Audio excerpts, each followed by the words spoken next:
Hello everyone, welcome to the class guys. कैसे हो आप सभी? उम्मीद करता हूं सभी बच्चे बहुत अच्छे होंगे, अच्छे से पढ़ाई लिखाई कर रहे होंगे। बच्चों, मैं जानता हूं कि आपके यूटीज चल रहे हैं, है ना। जिन बच्चों के यूटी हो चुके हैं उनके हाफ ईयरली आने वाले हैं।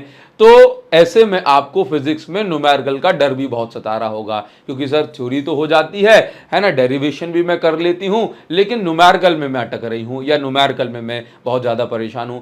तो ऐसे केस में आपको मैं सजेस्ट करूंगा कि आप पहले इंपॉर्टेंट वाले न्यूमेरिकल्स करो, इंपॉर्टेंट टॉपिक से न्यूमेरिकल लगाओ, क्योंकि हमेशा हमेशा इंपॉर्टेंट टॉपिक से जो न्यूमेरिकल है, जो क्वेश्चन है, वो पूछे ही जाते हैं। और आज मैं आपको जो टॉपिक बता रहा हूं, आप अगर इनसे न्यूमेरिकल बस प्रैक्टिस करके जाओगे तो आप पाओगे कि आपका एग्जाम जो है ये बहुत अच्छा जो है जाने वाला है। ठीक है, देखो सबसे पहले हम आ जाते हैं फर्स्ट चैप्टर के न्यूमेरिकल पे। इसकी जो पीडीएफ हो वो भी टेलीग्राम पे मैं पोस्ट कर दूंगा, लेकिन पहले आप मेरी पूरी बात सुने, है ना। देखो, तो फर्स्ट चैप्टर में सबसे पहले तो एनसीईआरटी के एग्जांपल्स आपको लगाने हैं। इसके बाद गॉस लॉ और इसकी एप्लीकेशन से बहुत सारे जो क्वेश्चंस हैं वो पूछे जाएंगे, है ना। तो ये आपका एकदम मोस्ट इंपॉर्टेंट वाले जो न्यूमेरिकल है, इनको छोड़ के मत जाना। अच्छा, कूलाम लॉ से छोटा क्वेश्चन, इलेक्ट्रिक फील्ड से एकदम इलेक्ट्रिक फील्ड और टॉर्क ऑन डायपोल से कॉन्सेप्चुअल क्वेश्चन पूछे जाने के बहुत ज्यादा चांस होते हैं। ठीक, टॉर्क ऑन डायपोल से वैसे न्यूमेरिकल नहीं पूछा जाएगा, लेकिन अगर पूछा भी गया तो simple tau is equal to P sine theta, ये वाले जो है आप फॉर्मूले से इसको सॉल्व कर पाएंगे। यानी कि ये सबसे इंपॉर्टेंट है इस चैप्टर में। सर इंपॉर्टेंट टॉपिक तो आप बता रहे हो, सर इंपॉर्टेंट न्यूमेरिकल्स भी मिल जाए तो मजा आ जाएगा। तो इसके लिए मैं आपको सजेस्ट करूंगा हमारी वन शॉट बुक और फिजिक्स की क्वेश्चन बैंक, जो हमने स्पेशली क्लास 12 सीबीएसई बोर्ड के लिए निकाली है।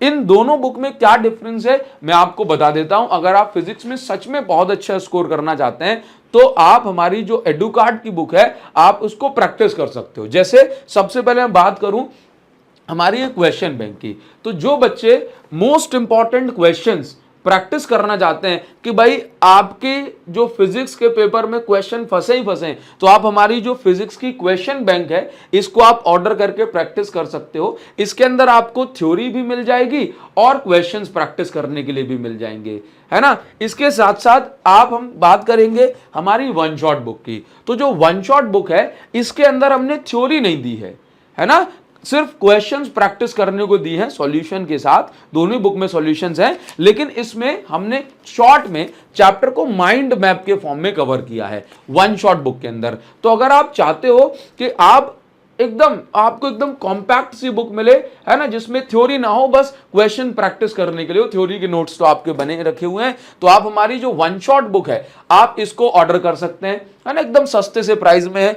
और अगर आप चाहते हो नहीं सर मुझे थ्योरी भी होनी चाहिए बुक में, तो आप हमारी जो फिजिक्स की क्वेश्चन बैंक है आप उसको प्रैक्टिस कर सकते हैं।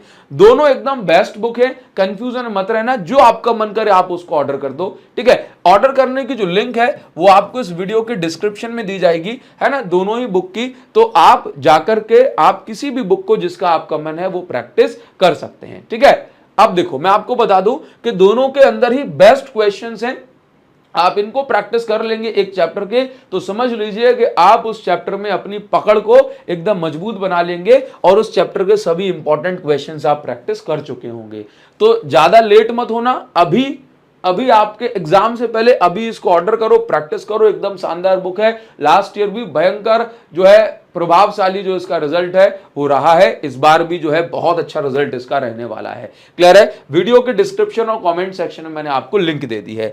चलिए आ जाते हैं सेकंड चैप्टर पे। तो सेकंड चैप्टर के आपको एनसीईआरटी के न्यूमेरिकल लगाने हैं, और उसके बाद जो सबसे ज्यादा पिछले 8-10 सालों में जहां से न्यूमेरिकल पूछे गए हैं ये है हमारे एनर्जी स्टोर्ड इन कैपेसिटर।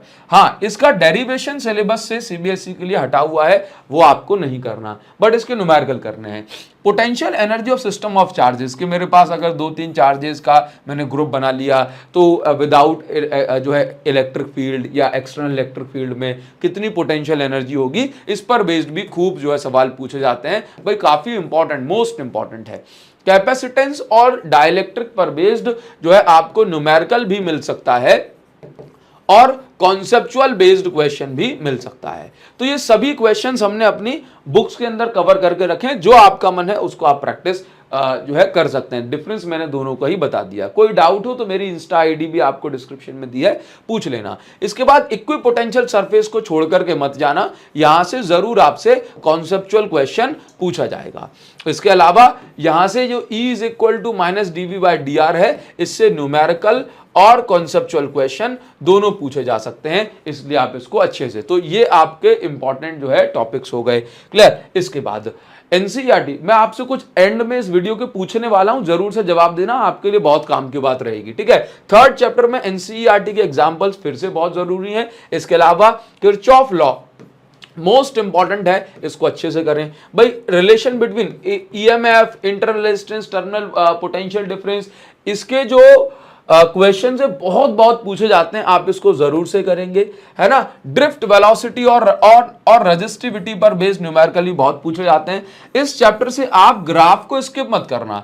इस चैप्टर में जो ग्राफ है ना, ये मोस्ट इंपॉर्टेंट है, इन ग्राफ को जरूर से करके आप जाएंगे। ठीक है। अच्छा, इसके अलावा इसमें व्हीटस्टोन ब्रिज भी है, जो व्हीटस्टोन ब्रिज पर बेस्ड कोई छोटा मोटा क्वेश्चन पूछ लिया जाए या एक आध थ्योरी बेस्ड क्वेश्चन पूछ लिए जाए तो आप उसको भी कर सकते हैं। तो न्यूमेरिकल, किरचॉफ लॉ, ईवीआर और ये वाले काफी इंपॉर्टेंट है, ग्राफ इसमें पढ़ लेना अच्छे से। ठीक है। वन शॉट में सब मिल जाएगा, वन शॉट के अंदर आपको सब मिल जाएगा, वन शॉट वीडियो और वन शॉट बुक दोनों में। ठीक है। देखो, इसके बाद एनसीईआरटी एग्जाम्पल चैप्टर 4 के लिए भी इंपॉर्टेंट है, अच्छे से करना है। Motion of charge in magnetic field, मतलब अगर एक अल्फा पार्टिकल मैग्नेटिक फील्ड में घुस गया तो उसकी रेडियस क्या होगी, एक ड्यूट्रॉन मैग्नेटिक फील्ड में घुसा उसकी रेडियस क्या होगी, दोनों का रेशियो आप बताएं। इस टाइप के क्वेश्चन आपने पढ़े हैं, चलिए वो काफी इंपॉर्टेंट है। इसके बाद magnetic field due to current carrying coil, जैसे कॉइल के कारण जो मैग्नेटिक फील्ड बनती है ना, अब पूछ लेंगे कि भाई सेंटर पर मैग्नेटिक फील्ड कितनी बन गई, इस तरह के क्वेश्चन दे देंगे। दो कॉइल हैं, दोनों में करंट फ्लो हो रहा है, तो सेंटर पे रिजल्टेंट मैग्नेटिक फील्ड कितनी हो गई, या एक्सिस पे मैग्नेटिक फील्ड कितनी हो गई। तो इसके न्यूमेरिकल भी काफी इंपॉर्टेंट है, अच्छे से इनको करके जाना। ठीक है। इसके बाद मैग्नेटिक फील्ड और magnetic force due to current carrying conductor, मतलब ये मेरे पास करंट कैरिंग कंडक्टर है, अब भाई इसके कारण जो है यहाँ पे एक स्क्वायर लूप है, कितना जो है इस पे फोर्स वगैरह लगेगा, इस टाइप के क्वेश्चन पूछे जा सकते हैं। ठीक। मूविंग कॉइल गैल्वेनोमीटर पर बेस्ड कॉन्सेप्चुअल क्वेश्चन पूछे जा सकते हैं, प्लस अगर न्यूमेरिकल आएगा तो शंट वगैरह पर बेस्ड फॉर्मूला बेस्ड न्यूमेरिकल आएगा। क्लियर है। आप इसको अच्छे से पढ़ेंगे। ये चैप्टर 4 के बारे में हुआ। चैप्टर 5 के बारे में एनसीईआरटी के एग्जाम्पल कर लेना। अब इसमें से न्यूमेरिकल आने के बिल्कुल ना के बराबर चांस होते हैं, लेकिन फिर भी इसमें से जो सबसे ज्यादा चीज जो पूछी जाएगी ना आपके यूटीज हाफ ईयरली में, ये भाई मोस्ट इंपॉर्टेंट। अगर आपसे कुछ ना हो तो डायामैग्नेटिक, पैरामैग्नेटिक और फेरोमैग्नेटिक पर बेस्ड जो है क्वेश्चन कर लेना, उतने में आपका काम हो जाएगा। वन शॉट लेक्चर्स के अंदर सब कुछ दिया हुआ है, और फिर से कहूंगा कि हमारी जो बुक है आपके लिए बिल्कुल रामबाण साबित हो सकती है। आप इनमें से प्रैक्टिस करेंगे तो आपका एग्जाम जो है बहुत अच्छा जाने वाला है, लेकिन शर्त यह कि प्रैक्टिस करनी पड़ेगी। वीडियो के डिस्क्रिप्शन में लिंक दी हुई है, एक बार जरूर से इनको प्रैक्टिस करने के लिए ऑर्डर कर देना। ठीक है। आगे बढ़ेंगे। नेक्स्ट देखो, नेक्स्ट यानी कि ये भी कर लोगे तो हो जाएगा। और अगर न्यूमेरिकल आया ही अगर बाय चांस, तो फॉर्मूला बेस्ड न्यूमेरिकल बिल्कुल फॉर्मूला वैल्यू पुट करने वाला आएगा, अदरवाइज चांस ही नहीं है इसमें न्यूमेरिकल का। ठीक है। देखो चैप्टर 6 में एक आखिरी बहुत ज्यादा जरूरी सवाल पूछूंगा, जो आपके ही काम का होगा, उसको जरूर से ध्यान देना, उसका जवाब आपको मुझे देना है। ठीक। देखो चैप्टर 6 में एनसीईआरटी के एग्जाम्पल फिर से और एक्सरसाइज वाले क्वेश्चंस भी अच्छे से कर लेना। इसके बाद सेल्फ इंडक्शन और म्यूचुअल इंडक्शन पर बेस्ड न्यूमेरिकल पूछे जा सकते हैं, है ना, और सेल्फ इंडक्शन पर बेस्ड कॉन्सेप्चुअल क्वेश्चन भी पूछे जा सकते हैं, इनको आप अच्छे से करेंगे। मोशनल ईएमएफ पर बेस्ड भी क्वेश्चन पूछा जा सकता है, जैसे कि जिसमें एक रोटेटिंग रॉड हो जाएगी और एक आपका E is equal to BVL वाले क्वेश्चंस हो गए, तो मोशनल ईएमएफ पर बेस्ड क्वेश्चन पूछा जाएगा। लेंज लॉ पर अगर कुछ पूछा गया तो डायरेक्शन बेस्ड जो है क्वेश्चन पूछा जाएगा, न्यूमेरिकल नहीं होगा। फैराडे लॉ पे अगर कुछ पूछा गया तो एनसीईआरटी के एग्जाम्पल में से ही आ जाएगा, जो आपके न्यूमेरिकल हैं, बिल्कुल फॉर्मूला वैल्यू पुट करने वाला। एसी जनरेटर कॉन्सेप्चुअल क्वेश्चन इसमें से आएंगे, तो आप इनको अच्छे से पढ़ लेना, कंस्ट्रक्शन वगैरह सब इनको बढ़िया से निपटा देना।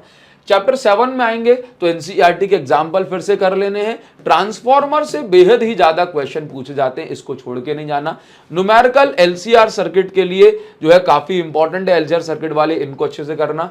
एसी सर्किट में पावर जो हम सप्लाई करते हैं उसको करना है, और कैपेसिटर और इंडक्टर पर बेस्ड भी न्यूमेरिकल एसी सर्किट में पूछ लिए जाते हैं, तो इनको अच्छे से कर लेना है। ठीक है, ये तो most important transformer conceptual question की स्टडी के लिए पूछा जा सकता है। चैप्टर 8 इलेक्ट्रोमैग्नेटिक वेव में आप कुछ भी नहीं करोगे तो इलेक्ट्रोमैग्नेटिक वेव की सारी प्रॉपर्टीज, उनके स्पेक्ट्रम, फ्रीक्वेंसी, वेवलेंथ, ये सब आपको याद होना चाहिए यूजेस के साथ, इतने में आपका काम हो जाएगा।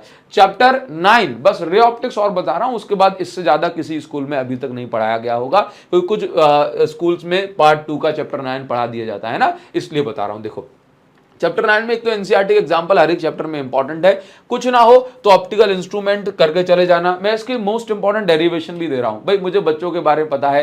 एक बच्चा कह रहा है सर मुझे इंपॉर्टेंट जो है डेरिवेशन सेंड कर दो, मैंने उसको सेंड किए व्हाट्सएप पे, ठीक है, तो कह रहा है सर पूरे में से पूरे फंस गए। ठीक, तो आप समझो जो बता रहा हूं वो आ जाएगा। टोटल इंटर रिफ्लेक्शन पर बेस्ड कॉन्सेप्चुअल क्वेश्चन आएगा। ठीक, लेंस मेकर फॉर्मूला का डेरिवेशन काफी इंपॉर्टेंट है। रिफ्रैक्शन थ्रू स्फेरिकल सरफेस का डेरिवेशन काफी इंपॉर्टेंट है। अगर अभी आपको लग रहा है ना कि सर रे ऑप्टिक्स थोड़ी कच्ची कच्ची रह गई है, तो आप एक काम कर सकते हो, ये आपके लिए स्पेशली डेरिवेशंस की लिस्ट सेंड कर रहा हूं, टेलीग्राम पे भी डाल दूंगा। ठीक है, तो ये डेरिवेशन करके चले जाओ, आप 100% इसमें से फंस जाएगा आपका। ठीक, ये लिखे हुए हैं सामने, 100% इसमें से फंस जाएगा, कुछ भी नहीं करोगे तो भी फंस जाएगा। ठीक है, ये डेरिवेशंस कर लेना। अच्छा, अब मैं आपको बता रहा हूं कि आपको ये तो होगा इंपॉर्टेंट न्यूमेरिकल, इतना करोगे तो मजा ही मजा आ जाएगा आपको। अगर आपको चाहिए कि सर इंपॉर्टेंट जो है डेरिवेशंस की भी एक मुझे लिस्ट दे दो, इंपॉर्टेंट डेरिवेशंस की लिस्ट, तो जल्दी से कॉमेंट में लिख देना कि डेरिवेशन चाहिए ही चाहिए सर। ठीक है, मैं देखूंगा। क्या लिखोगे? सर डेरिवेशन चाहिए ही चाहिए, मैं देखूंगा जरूर। तो